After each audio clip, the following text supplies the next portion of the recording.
Come va con Tremonti? Si è deciso un po' troppo tardi questa cosa, se poi mai si farà della riforma fiscale, bisogna vedere come, naturalmente, i tempi, i modi, un po' troppo tardi o no? Molto tardi, Ah, molto tardi, tardissimo, anni di ritardo. anni di ritardo, eh? Cioè bisognava farla nei Sì, primi 100 giorni del governo, come dico ma, io sempre. ma bisognava farlo subito dopo il 94. Beh, quello sì, quello è 94, d'accordo. Occorre essere onesti, insomma, quello era il momento di farlo e dopo è sempre stato troppo tardi, adesso è tardi, ma facciamolo meglio tardi che mai, si dice, no, con le frasi ovvie a cui faceva riferimento anche chi mi ha preceduto, ma è vero. Non c'è dubbio, non c'è dubbio. Meglio tardi che mai, poi bisogna vedere. Ma secondo lei non ha il sospetto di una ennesima ammuina di Tremonti? Per carità, avrà pure le sue ragioni. Cioè, oppure stavolta è la volta buona? Questa è una domanda insidiosa, come si dice. Come farei a non avere quel sospetto? Sì, ce l'ho quel sospetto, però io credo che ormai sia diventato per davvero una questione interrogabile, insomma, non si può bluffare, non si può fare moina, occorre prendere delle decisioni e la sede per prenderle è il Consiglio dei Ministri. Ma ormai è troppo tardi, Ministro, secondo lei? Ma no, non è finito? troppo tardi, non è troppo tardi, ahimè, è tardi, ma non troppo, non è mai troppo. Cioè, adesso non lo si fa per motivi elettorali, secondo lei? Diciamo... Ma no, non lo si fa per motivi elettorali, lo si fa perché noi lo abbiamo promesso, perché era nel nostro programma elettorale, perché la gente ci ha dato la fiducia, il consenso per quello, perché è una cosa che serve al Paese, perché è giusto farla. Perché noi abbiamo promesso la rivoluzione liberale e questa dobbiamo fare e nella rivoluzione liberale è compreso anche la libertà da una tassazione che è insopportabile. Tremonti è molto più bravo di me in questo, è il suo lavoro, sì. E quindi io non mi sento di dargli consigli, anche perché lui non li accetterebbe per principio, conoscendo Tremonti, so che avrebbe una reazione non delle più gradevoli. Io gli dico che invece io credo che sia assolutamente possibile mantenere il rigore ma reperire le risorse per il cosiddetto sviluppo. Io credo che sia possibile dare più libertà a chi ce l'ha, già a chi è capace di camminare da solo, parlo di imprese e chi è in grado di camminare da solo, sono tanti in Italia, e aiutare chi invece rimane indietro, che è la politica tradizionale liberale. Io credo che si possa fare. Anche un socialista lo può fare come Tremonti?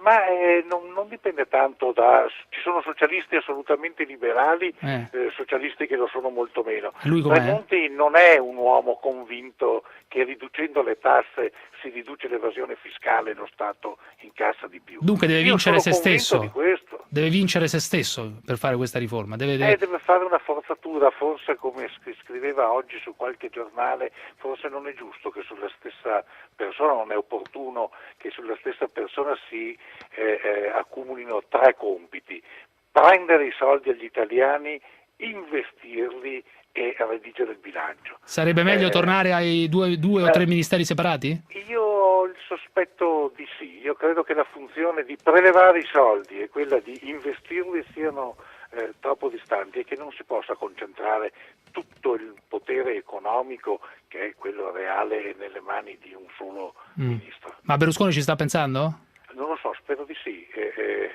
gliel'abbiamo detto in tanti. Ah sì, anche lei gliel'ha detto. Di scorporare il ministero? Certo. Beh, ma non lo so, questa è una proposta, voglio dire, dopo ce ne sono tante altre, dopodiché è il governo che si deve far carico di una proposta che corrisponda al programma elettorale con il quale si sono vinte le elezioni. Ma io non lo dico da oggi, ma io credo che questo sia proprio nei poteri e nei doveri anche del Presidente del Consiglio. Se c'è qualcosa che non va, se c'è da fare un tagliando, se si può fare di meglio, perché non farlo? In fondo appartiene proprio alla buona tradizione, non c'è nulla di male nel fare una verifica e cambiare qualcosa, anzi io credo che Berlusconi il 22, quando ci sarà il dibattito al Parlamento, dovrà dare uno scossone. non potrà limitarsi a prendere atto di una situazione difficile, ma dovrà essere fortemente innovativo. Ed essere innovativi oggi significa, a mio avviso, prendere in mano il nostro programma elettorale e rispettarlo. Senta, ma una cosa interessante è questa. Una volta lei ha detto, ne ha accennato anche stasera, che Tremonti alla fine ritocca alcuni provvedimenti in Consiglio dei Ministri. In Consiglio dei Ministri vengono presi dei provvedimenti e poi lui li ritocca. È stato questo il problema principale finora? A mio avviso, so che dico una cosa opinabile, ma a mio avviso si è verificata una cosa nel corso di questi ultimi anni. Il potere è stato tutto accentrato sul Ministero di via 20 settembre senza un centro che riequilibrasse, che è Palazzo Chigi. Cioè troppo succube, Berlusconi troppo succube di Tremonti è stato fino adesso? No, Palazzo Chigi troppo succube di via 20 settembre, c'è una differenza. Sì. Cioè chiunque è lì, lei dice. E il potere tutto accentrato via 20 settembre, quasi che in Italia ci sia soltanto quel centro che possa conoscere, decidere, deliberare e fare. No, il gioco della democrazia è un gioco di controbilanciamenti di poteri. Ed è stato spostato ogni giorno di più l'asse principale su via 20 settembre a discapito di Palazzo Chigi. Questo è stato uno dei grandi errori, Senta, con tutte le conseguenze che ha. Certo, se non si riequilibra tutto questo si perdono le elezioni? Ma questo io l'ho sempre sostenuto. Dunque il referendum è una prova in più, una dimostrazione in più. Le abbiamo viste con quel programma elettorale che prevedeva la rivoluzione liberale. Non l'abbiamo fatto e gli elettori ci hanno punito. Se non lo facciamo, gli elettori non ci votano. Dunque lei è convinto che col Tremonti, dell'altro ieri, le elezioni si perdono? Io sono convinto che con la politica che finora è stata posta in campo, con la politica economica che finora abbiamo svolto, le elezioni si perdono, facilmente si perdono. Dunque lei mi sta dicendo che questi due appuntamenti persi, perché poi alla fine di questo si tratta, delle elezioni comunali e del referendum, è anche colpa di Tremonti, è soprattutto colpa di Tremonti. È colpa di una politica economica non corrispondente ai desideri dell'elettorato che l'elettorato aveva premiato. La politica economica, quindi, di conseguenza chi la fa? Ma non è un problema di Tremonti o non Tremonti, è probabilmente il più bravo in quella materia, ma però quello che ha fatto non va bene, non corrisponde, non è quello che abbiamo promesso agli elettori. E quindi dovrebbe andare a casa Tremonti. No, dovrebbe andare a casa. La maggiore discontinuità sarebbe quella di cambiarlo subito, e anche la Lega mi pare forse un po' ci sta pensando, no? Ma dovrebbe Tremonti, a mio avviso, se posso dargli un consiglio, glielo do, prendersi in mano il programma elettorale che credo che per lui stesso abbia contribuito a scrivere e rispettarlo. Però nei giorni scorsi, davanti a quella sua meravigliosa uscita, devo dire, sul trasferimento dei ministeri, bellissimo, devo dire bellissimo, una cosa meravigliosa, a un certo punto si è tenuto dicendo, non so, siamo a Radio Radicale, non so se posso usare certe espressioni, però ha fotografato quella che è la questione del trasferimento dei ministeri al nord. Lei ha detto cos'era? Una stronzata, no? Una puttanata intercontinentale, giusto? Non provocare. Secondo lei è solo propaganda questa roba dei ministeri? Io non oso pensare che possa essere una cosa seria, anche perché, per esempio, io avrei preferito che oggi Tremonti, quando gli hanno chiesto dove reperire le risorse, invece che di dire la solita frase a effetto un po' populista, comincino a tagliare gli aerei blu, che insomma non si sana certamente il bilancio dello Stato con quello, avesse detto cominciamo a non spendere, a buttare via altri soldi semplicemente per trasferire i ministeri al nord e complicare la vita ai cittadini ulteriori. Così, perché oggi Tremonti a un certo punto ha detto si possono risparmiare un sacco di cose, i trasferimenti eccetera eccetera, le esenzioni bisogna rivedere, e poi anche la politica deve fare la sua parte. Iniziamo, chissà perché però non ha parlato della questione delle province, come mai? Ecco, perché ha sostenuto perfino, e la cosa incredibile è che qualcuno gli ha anche creduto, che abolire le province, guarda caso che lui ha scritto nel programma elettorale, non porta un risparmio, che è un'assurdità evidente a uno studente di seconda media. Avrei preferito sentire il mio ministro dell'economia indicare quelle due soluzioni, per esempio, piuttosto che quella populista vera, per carità. Io non so tutti questi aerei blu che li usa, ma evidentemente lei li usa? Io pochissimo, solo per recarmi all'estero quando non c'è un volo di linea che ne consente l'utilizzo e non è previsto, che ne so, l'orario di ritorno, ecco, ma soltanto in quei casi, quindi non certo per andare a casa il giovedì sera o venerdì. Meno aerei blu e più all'Italia, questo ha detto Tremonti. Ma sì, ma ecco, avrei preferito avesse detto qualcosa di più serio. Aboliamo le province, tagliamo molti costi, insomma ci sono i sistemi per risparmiare. Senta, Poi oltretutto pensi, tanto per dire una cosa, sì. Io viaggio in treno generalmente, scendo a Bologna e proseguo per casa mia, sono 80 km fino nei dintorni di Este, a Cintoiurano, quindi vado in treno, pensi un po'. Cioè, secondo lei non c'è un grande spreco di aerei blu? No, non lo so, magari c'è uno spreco che è una questione però morale, etica, non economica. Cioè non è che cambiano le cose? Il ministro dell'economia non può indicare per sanare i mali del paese il viaggiare meno con gli aerei di Stato. Deve dire qualcosa di serio. Dica per esempio aboliamo le province.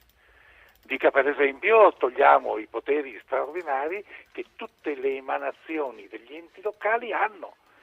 Consigli di amministrazione, municipalizzate, provincializzate, partecipazioni azionarie, è un'infinità di... Ecco, ma diciamo la verità, lei che giustamente si arrabbia... Bello questo sfogo, dica qualcosa di serio. No, ma dica qualcosa di serio, ma diciamo la verità, Galan, non lo dice, lo sa perché non lo dice? Perché queste cose qui, cioè la questione delle municipalizzate e la questione delle province, c'è la Lega, diciamo la verità, diciamola tutta, lo dica anche lei, Galan. No, l'ho già detto io, non lo dico più, l'ha detto lei, sono contento che l'abbia detto. Dunque è così, cioè non lo dice... Non può far niente, avete un po' le mani legate, cioè Tremonti e la maggioranza hanno le mani legate, questo è il punto. Io oggi credo di aver detto una cosa che riassume un po' tutto questo. Berlusconi torni ad essere e a fare Berlusconi. Commissari lui Tremonti. Gli è stato impedito in questi anni, c'era sempre una motivazione che impediva di fare ciò che era nel nostro e nel suo programma. Quindi per carità io non lo assolvo in tutto, qualche errore. Qualche peccatuccio.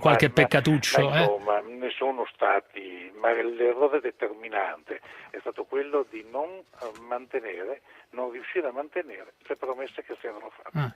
Quando si promette una cosa e non la fai, l'elettorato ti punisce prima o poi. Forse questo lo può dire Parenzo, una delle cose per cui l'elettorato in Veneto un certo affetto nei miei confronti lo ha sempre mantenuto. Non ho mai mancato quello che avevo promesso. Senta, ma Maroni che oggi incalza il governo e dice di avere il coraggio di fare scelte, c'è qualcosa che cambia nella Lega secondo lei? Non lo so, è così difficile interpretare i pensieri della Lega, è un partito monolitico, un blocco unico fino a ieri, poi si arriva ai referendum e ognuno va per conto suo. Anche Zaia è andato per conto suo. Bossi dice non andate a votare. Zaia dice vado a votare, voto 4 sì, quando era ministro aveva votato sia la privatizzazione delle reti dell'acqua sia il nucleare. Certo. Insomma, statista, c'è qualcosa di nuovo, c'è qualche cosa. Uno statista. Comunque guardi che adesso dar la colpa, teniamo conto che l'elettorato ha punito tutti, ha punito il PDL, ma ha punito anche la Lega, ecco, se fosse, ha punito il Partito Democratico, guardi a Napoli è una cosa eclatante, e anche al ballottaggio è arrivato il candidato, quindi c'è poco da gioire, è un momento difficile. Senta, scusi un attimo, se lei fosse un militante della Lega andrebbe a fischiare a Pontica, andrebbe a protestare contro Bossi a Pontida? No, assolutamente no, andrei a sostenerlo, perché... come fanno le persone leali, e gli direi abbiate più coraggio, siate più innovativi. Non fate i conservatori. Meno Roma, meno poltrone, più rivoluzione. Questa è un po' una nostalgia. strategia, ma non me la faccia dire. Io un qualche rimpianto del Bossi che ci diceva: io non voglio assessori, io voglio il presidente del Consiglio regionale per controllare quello che voi fate, ma non voglio assessori, non voglio posti di potere, non voglio careghe, si usa questo termine dalle nostre parti, non mi interessano le poltrone. E oggi invece ci si comporta in modo esattamente diverso, e qualche rimpianto delle prime ore me lo dà. Galan, lei è un po' borgheziano da questo punto di vista, un Borghezio che per lei, che di lei dice di cotte e di crude. Dai, io qualche libro in più di Borghezio l'ho letto, parecchio, dai. Un Maroni Premier, potrebbe stare in un governo con Maroni Premier lei? Se ne parla in queste... Si parla di tantissime cose, io credo che in questa legislatura assolutamente non sia pensabile una soluzione di questo genere. Si va alle elezioni, si va indicando il premier e quello che vince fa il governo. Certo, è ipotizzabile in futuro una Lega che candida Maroni alla premiership, oppure è una cosa impossibile? Resta un partito regionale, non può indicare il premier regionale, insomma un partito territoriale. No, io credo che sia abbastanza difficile, però mai dire mai, tutto può succedere, insomma, può succedere anche quello, lo valuteremo. Lei prima mi ha fatto una domanda personale, io glielo dico, no, io non sono disposto a partecipare a un governo che sostituisca quello di Berlusconi in questa legislatura. Se fosse stato per lei, Ministro, Tremonti sarebbe stato già sostituito, o sbaglio? Ma no, non lo avrei sostituito, l'avrei richiamato al rispetto del patto con gli elettori. Commissariato, insomma, una cosa... Non commissariato. Al guinzaglio, tirato al guinzaglio. Con gli elettori abbiamo fatto questo patto, rispettalo. Sì. Altrimenti scegli tu una via diversa, insomma, ma l'avrei richiamato a quello, cosa che non è stato possibile fare. Va bene, i coordinatori sono rimasti, quelli del PDL, che fanno? Se ne dovevano andare pure loro? A mio avviso occorrerebbe per davvero un ricambio fortissimo, con una prima regola che è molto semplice, mi pare, basta coi doppi incarichi. Facciamo avanzare qualcuno nuovo, qualche giovane, qualcuno... Cioè doppi incarichi nel senso coordinatore, ministro, cose del genere? Presidente della provincia, parlamentare, deputato europeo e coordinatore regionale, ma pazzesco, insomma. Io mi posso iscrivere al partito di Galan dopo questa conversazione, Parenzo? Vorrei iscrivere a un partito che per adesso è il PDL. Per adesso, Galan, lei resta nel PDL, sì? Ma sì, io sono nato per quello e devo dire che continuo a trovare i motivi per starci. Lo vorrei più somigliante a quello che avevamo sognato, cioè un partito fatto di gente nuova che avesse una sua professione, che fosse disposta a rischiare la sua faccia, perché la politica con la P maiuscola è questa, la sua faccia, le sue idee, i suoi programmi, e nel caso di sconfitta tornasse al suo lavoro. Invece stiamo creando nuovamente quello che la politica è sempre stata, ahimè, in Italia, cioè la fabbrica di un ceto politico, di un ceto di professionisti. Tremonti non mi telefona mai. Come no? Vuoi che abbia telefonato adesso in trasmissione? No, io non ci credo. Lei non ci crede? Non la chiama mai. Come non la chiama mai? Mai. Non mi ha mai telefonato. Mai telefonato? Da quando Se lo chiami lei, scusi. È una buona idea, ci proverò un giorno. Ma non ci ha mai provato? Fino adesso, nemmeno lei? Cioè? C'è neanche il numero. Ci ho provato un paio di volte. Vabbè, insomma, il dialogo telefonico non funziona molto, per cui dai, non credo. Tremonti non telefona mai.